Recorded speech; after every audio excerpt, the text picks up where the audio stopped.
Hello বন্ধুরা, নমস্কার। আমি সৃঞ্জয় চলে এলাম একটা নতুন ভিডিও নিয়ে। এবং এই ভিডিওটাতে বন্ধুরা আজ কথা হবে, আবারও কথা হবে the megastar director Mehedi Hasan হৃদয়ের সম্পর্কে। বন্ধুরা, আমি এই ভিডিওটা করার জন্য মানে সত্যি কথা বলতে ইন্সপিরেশন পেলাম সিনেবাজের তরফ থেকে। আরও একবার আমি এর আগেও হৃদয় ভাইকে নিয়ে ভিডিও বানিয়েছি। আজকে যে কথাগুলো বলবো সে কথাগুলো একদম মন থেকে বলবো হৃদয় ভাইয়ের সম্পর্কে। আমি জানি এই ভিডিওটা হৃদয় ভাইয়ের কাছে নিশ্চয়ই পৌঁছবে এবং আশা করবো সেও খুব আনন্দ পাবে। এবং যে কথাগুলো বলবো একদম মন থেকে বলবো। সিনেবাজ হৃদয় ভাইকে নিয়ে একটা দুর্দান্ত লেখা লিখেছে, দুর্দান্ত লেখা। এবং সেটা আমি পড়বো না এখানে, তার কারণ একটাই, তোমরা গিয়ে পোস্টটা দেখো। আমি সিনেবাজের লিঙ্কটা তোমাদের দিয়ে দেবো। লিঙ্ক দেওয়ার কিছু না, তোমরা গেলে দেখতে পাবে, পড়তে মানে ওদের পেজে গেলে তোমরা পড়তে পারো। খুব নাম করা একটি পেজ, আমার খুব ভালো লাগে ওদের কাজ। মাঝে মাঝে ওদের পোস্ট থেকে আমরা ভিডিও বানাই, ইটস ট্রু। অ্যান্ড অবশ্যই এটা তোমাদের জানা উচিত যে সত্যি সত্যি কথা অর্থে মেহেদী হাসান হৃদয়ের সম্পর্কে তারা যে সকল কথাগুলো লিখেছে প্রত্যেকটা কথা খুব সুন্দর। যাই হোক, আমি আমার অভিজ্ঞতা থেকে বলবো, যা বলবো। প্রথম যখন অ্যানাউন্সমেন্ট হলো বরবাদের, তখন বাংলাদেশে হিড়িক উঠে গেল। বড় বড় কন্টেন্ট ক্রিয়েটাররা পর্যন্ত হিড়িক তুলে দিল, এটা কি করলো মেগাস্টার শাকিব খান, মেহেদী হাসান হৃদয়কে ডিরেক্টর হিসেবে নিল। এই নিয়ে মানে তুমুল তুমুল শুরু হয়ে গেল মানুষের মধ্যে, তুমুল। অনেকের মধ্যে যারা এখন বরবাদ নিয়ে প্রচণ্ড লাফাচ্ছে তারাও পর্যন্ত গালাগালি করেছিল, ভারত থেকেও করেছিল অনেকে, যে এটা ঠিক না, এটা ভুল হচ্ছে। সে কি পারবে? এবার হয় নাকি? মেগাস্টার এটা কি ডিসিশন নিল? কেউ কেউ তো আবার আন্দোলন শুরু করে দিল, ফেসবুক আন্দোলন, গ্রুপে গ্রুপে লেখা শুরু হয়ে গেল। বাট ওই সময় তোমরা চেক করে দেখবে, আমি যে কথাগুলো বলছি সব পড়া ফ্যাক্ট, কিন্তু মানে একটাও বানানো নয়। ওই সময় একটি মাত্র চ্যানেল প্রথম থেকেই আমরা সাপোর্ট করছিলাম বিষয়টাকে, যে হ্যাঁ, মেহেদী হাসান হৃদয়ের দ্বারাই এই ছবি সম্ভব, তিনি নিশ্চয়ই পারবেন।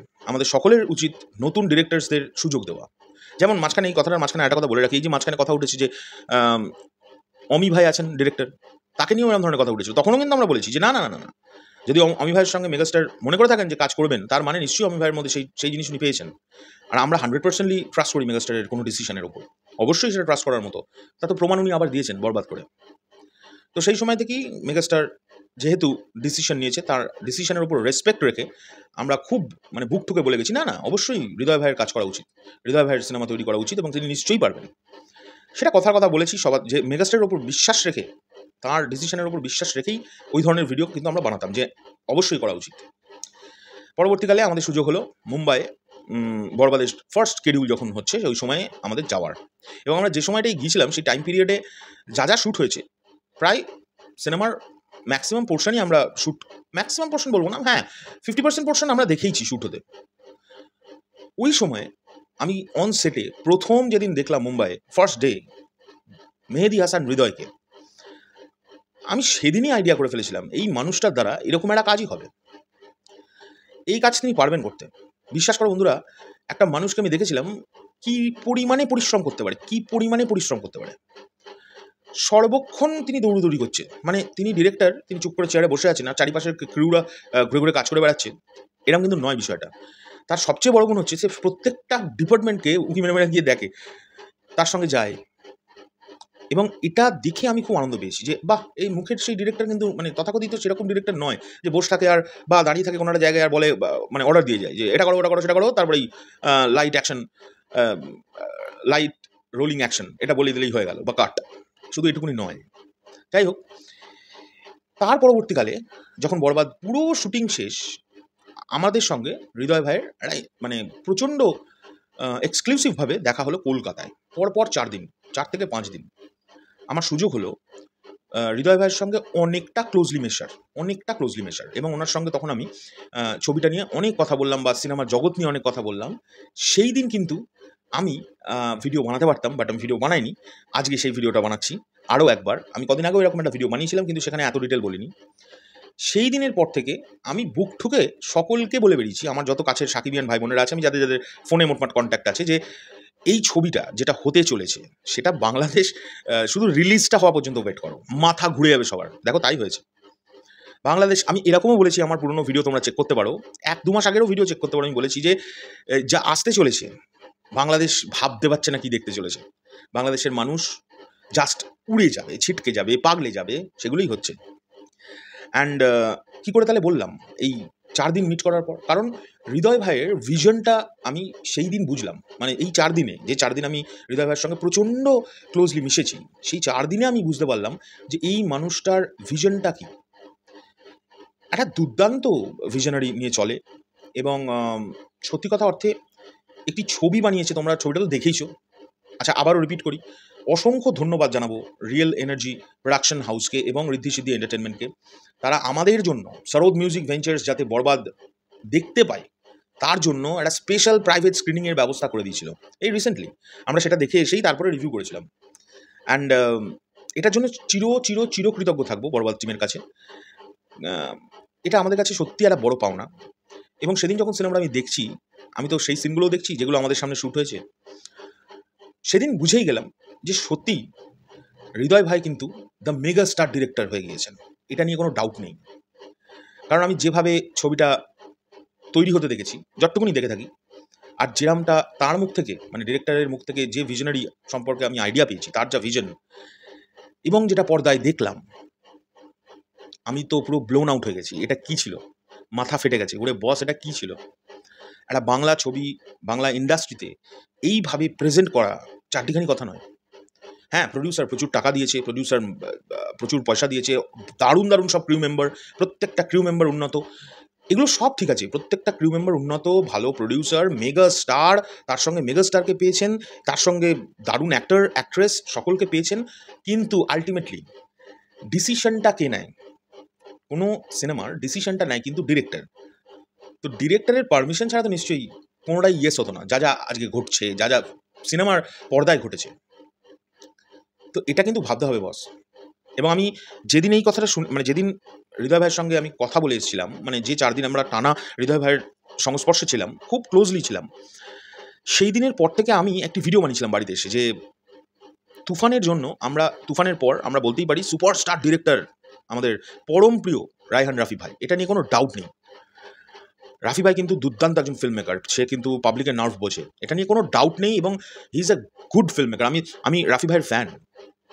কিন্তু মার্কেটে কিন্তু তার প্রতিদ্বন্দ্বী যদি বলতে হয়, প্রতিদ্বন্দ্বী বলাটা ঠিকই, কারণ একটা সুস্থ প্রতিযোগিতা যদি কেউ রাখতে পারে, সেটা কিন্তু the megastar director Mehedi Hasan হৃদয়। এটা আমি বুক ঠুকে সেদিন থেকে বলে যাচ্ছি। এবং তার জন্য হৃদয় ভাই আমাকে কিন্তু আবার ফোন করে বলেছে যে দাদা তুমি আমাকে এতটাও এরকম বলো না, আমি কিন্তু নর্মাল, আমি এরকম কিছু নয়, আমি মাথাতে এসব নিতে চাই না। এবং একজন ডিরেক্টর যিনি এরকম একটা বড় গ্র্যান্ডারের ফার্স্ট টাইম ছবি তুলেছে বা ছবি করেছে এবং মেগাস্টারের সঙ্গে কাজ করেছেন, আমরা পাস্টে শুনেছি, আমি তো অত দেখিনি, আমি শুনেছি যে অনেক ডিরেক্টরের নাকি বিশাল ভাও বেড়ে যায়।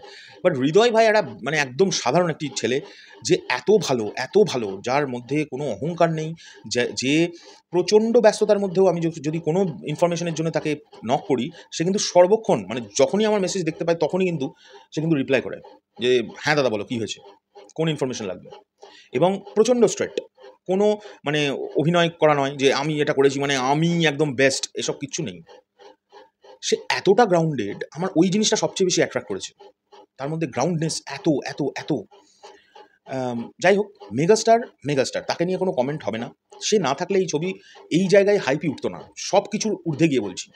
কিন্তু মেগাস্টার আছেন এবং তার সঙ্গে এইরকম একটা আউটপুট এবং তার সঙ্গে এইভাবে মেগাস্টারকে প্রেজেন্ট করার কিন্তু দম থাকা দরকার। এবং সেই দমটা আমি মনে করি যার আছে তাকেই বলা হয় the megastar director Mehedi Hasan হৃদয়। আমি আবারও বলছি, আমি জানি এটার জন্য হয়তো হৃদয় ভাই আবার আমায় ফোন করে বলবে সৃঞ্জয় ভাই বা সৃঞ্জয় দাদা এটা কিন্তু তুমি আর বলো না প্লিজ, এটা আমি ভালোবাসা থেকে বলছি। এই রিসেন্টলি কোনো কিছু পোস্ট, কোনো কিছু এলেই এই সিনেমা রিলিজের আগে তাকে টার্গেট করা হচ্ছিল। আমি তখনও সেই টার্গেট করাগুলো দেখে মনে মনে হাসছিলাম, উফ তোরা কী দেখতে চলেছিস বাবা, যেটা দেখতে চলেছিস তোরা ভাবতে পারবি না কী দেখতে চলেছিস, তোমরা দেখতে পাচ্ছ। হৃদয় ভাইয়ের আরও একটা বড় গুণ, হৃদয় ভাই কিন্তু, এবং এটা কিন্তু প্রোডাকশন হাউসেরও গুণ, আমি খুব লক্ষ্য করে দেখেছি, এই প্রোডাকশন হাউস কিন্তু রিয়েল এনার্জি প্রোডাকশন হাউস কিন্তু বলে কম, দেখায় বেশি। মানে যেটা তুমি দেখতে যাচ্ছ সেটা একটা বিভৎস বড় লেভেলের কিছু, কিন্তু বলছে ছোট্ট করে। তোমরা বিশ্বাস করবে না, আমি হৃদয় ভাইকে জিজ্ঞেস করেছিলাম, হৃদয় ভাই এত বড় সিনেমা বানিয়ে ফেলেছো, এর পরেরটা কী, এরপরে কী হবে? আমাকে ওপেনলি বলছে, দাদা আগে দেখি মানুষ কী বলে, মানুষ যদি এই ছবি ভালো করে অ্যাকসেপ্ট করেন তারপরে আমি ভাববো নেক্সট আমি কীরকমভাবে করবো বা কী করবো। কিন্তু অবাক বিষয়, এরকমই একটা বড় ছবির আগে আমি একজন ডিরেক্টরকে জিজ্ঞেস করেছিলাম নেক্সট কী, তার মুখে একদম মানে সে আমি এই করে দেবো, ওই করে দেবো, সেই করে দেবো ব্যাপার।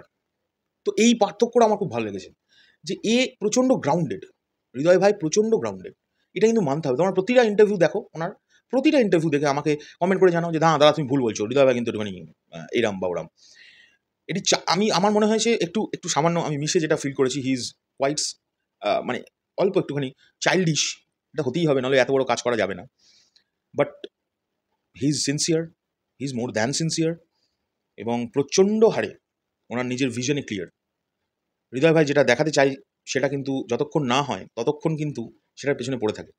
তোমরা ভাবতে পারবে না, আরও একটা ছোটো ইনফরমেশন দিয়ে দিই, শোনো। তোমরা বরবাদ রিলিজের আগে যে টিজারটা দেখেছিলে, টিজার কাটটা, ওই টিজারটা প্রায় 18 থেকে 19টা কাটের পর ফাইনাল হয়ে তোমাদের চোখের সামনে এসছে। এবার ভাবো মানুষটা কতটা পারফেকশনিস্ট, কতটা খুঁতখুঁতে এবং দুর্দান্ত ভিশনারি। হৃদয় ভাই জানেন যে পাবলিক কোনটাকে অ্যাকসেপ্ট করতে পারে, এবং ও কিন্তু শুধু মানে আমি যতদূর মিশে বুঝেছি, হৃদয় ভাই কিন্তু শুধু পাবলিকের জন্যই যে ছবিটা বানাচ্ছিলাম না, ও নিজের ভিশনটাকে খুব ক্লিয়ার, মানে নিজে যেটা ভাবে, হৃদয় ভাই যেটা নিজে ভাবেন, আমি দেখেছি ওই জিনিসটা খুব ক্লিয়ার, প্রচণ্ড ক্লিয়ার, এবং সেটা ওয়ার্ক করবেই, কারণ সে নিজে একজন ইয়াং ডিরেক্টর। তার ভাবনা চিন্তা যেটা হবে সেটা আমাদের জেনারেশনকেই মাথায় রেখে হবে, এটাই হচ্ছে। তা যাই হোক, আমি হৃদয় ভাইকে নিয়ে বলতে গিয়ে অনেক কিছু বলে ফেললাম, সেই যথারীতি সেম প্রবলেম, কোনো ভিডিও ছোটো করে বানাতে পারি না। সিনেবাজের এই পোস্টটা দেখলাম, তোমরা গিয়ে পোস্টটা পড়ো, ওদের পোস্টটা একদম ভিন্ন একটি পোস্ট, আমি আমার কথাগুলো বললাম। যাই হোক, অসংখ্য ধন্যবাদ এই ভিডিওর মাধ্যমে mega star director Mehedi Hasan হৃদয়কে। আমি তো সবসময় এটা বলে থাকি, he is for me the mega star director of Bangladesh. ও যা মানে দেখিয়ে দিয়েছে, দুর্দান্ত দুর্দান্ত, এর ওপরে আর কিচ্ছু হতে পারে না। আমি মনে করছি না আগামী দিনের যত ছবি হবে বাংলাদেশে, এই গ্র্যান্ডার, এইরকমভাবে প্রেজেন্টেশন খুব কঠিন আছে, খুব কঠিন আছে বস। আগামী দিনে যারা মেগাস্টারের সঙ্গে কাজ করবেন, আমি তাদেরকে একটাই রিকোয়েস্ট করবো, just think big, just dream big, and just Mehedi Hasan হৃদয়ের মতো ভিশনারিটা ক্লিয়ার করুন সকলে, আপনাদেরও হবে, আমি শিওর। চলো এখনকার জন্য চললাম, পরবর্তী ভিডিও খুব শীঘ্রই আসি। যাই হোক, কথাগুলো মন থেকে বললাম। হৃদয় ভাই, তোমার জন্য সর্বক্ষণ শরৎ মিউজিক ভেঞ্চার্সের তরফ থেকে প্রচুর প্রচুর প্রচুর ভালোবাসা, প্রচুর ভালোবাসা এবং রেসপেক্ট। অবশ্যই তোমার কাজের জন্য তোমাকে স্যালুট। টাটা। এখনকার জন্য চললাম, পরবর্তী ভিডিও নিয়ে খুব শীঘ্রই আসবার। বড়বাদে অনেক ভাই বোনেরা আমাদের রিকোয়েস্ট করেছে, তোমরা এখন শুটে গেছিলে, তার এক্সপিরিয়েন্স ভিডিও বলো। আমি করিনি, কখনো করিনি। তার কারণটাই হচ্ছে, আমি এটা চেয়েছিলাম যে প্লিজ তোমরা হলে গিয়ে বড়বাদ দেখো, এক্সাইটেড হও। বড়বাদ রিলিজের 1 মাস কি 2 মাস পর আমি এই ধরনের ভিডিও বানাবো, যে আমাদের এক্সপিরিয়েন্স কীরকম ছিল, কী দেখেছিলাম, কী হয়েছিল, সেসব নিয়ে পরে ভিডিও বানাবো। কারণ সিনেমাটা তোমরা যখন প্রথম দেখবে, সেই রিয়াকশানটা, এই যে রিয়াকশানটা হচ্ছে, যেটা এখন প্রত্যেক দিন হচ্ছে, সেটা আমরা মিস করতাম কোথাও গিয়ে। তাই আমরা ওটাকে চেপে গেছিলাম। আমি রিসেন্টলি, এখন তো করবো না, আরও 1-2 মাস যাক, তারপরে একটা ভিডিও বানিয়ে সমস্ত গল্প করবো, যতটা বলা সম্ভব। টাটা।